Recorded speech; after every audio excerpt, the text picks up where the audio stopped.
حضرت عمر رضی اللہ تعالیٰ عنہ کا یوم شہادت ہے آج، تو ذرا ان لوگوں کی احتیاط دیکھیے کہ کس قدر امانت میں خیانت کرنے سے وہ ڈرا کرتے تھے کہ حضرت عمر رضی اللہ تعالیٰ عنہ گھر میں تشریف فرما ہے، دروازے پہ دستک ہوئی، پوچھا گیا کون؟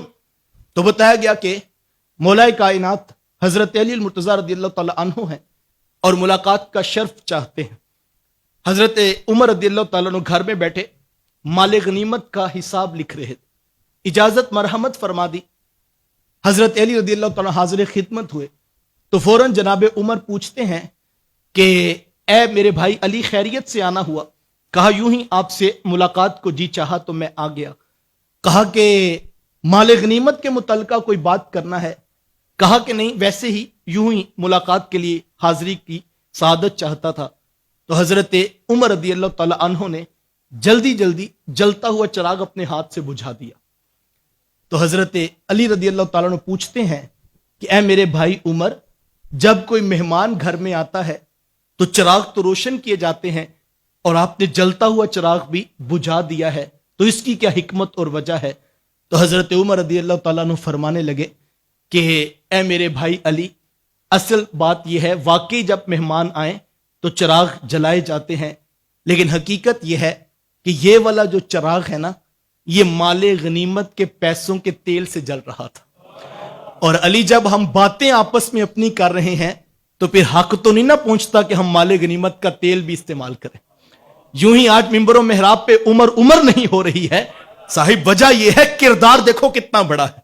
حضرت عمر رضی اللہ تعالی عنہ جب ان کا وقت آخر قریب آیا، صحابہ کی مجلس شورا بیٹھی ہے اور سب لوگ حضرت عمر رضی اللہ تعالیٰ عنہ کی تعریف کر رہے ہیں کہ عمر، آپ نے خلافت کا حق ادا کر دیا، بس ایک کرم ہمارے اوپر اور کیجئے کہ آپ جاتے ہوئے شفقت فرما دیجئے اور کسی ایک شخص کو بطور خلیفہ نامزد کر دیجئے، تاکہ ہم جو ہے وہ اس شخص کی اقتداء میں اپنی خلافت دے دیں گے اور ان کی بات کو تسلیم کر لیں گے۔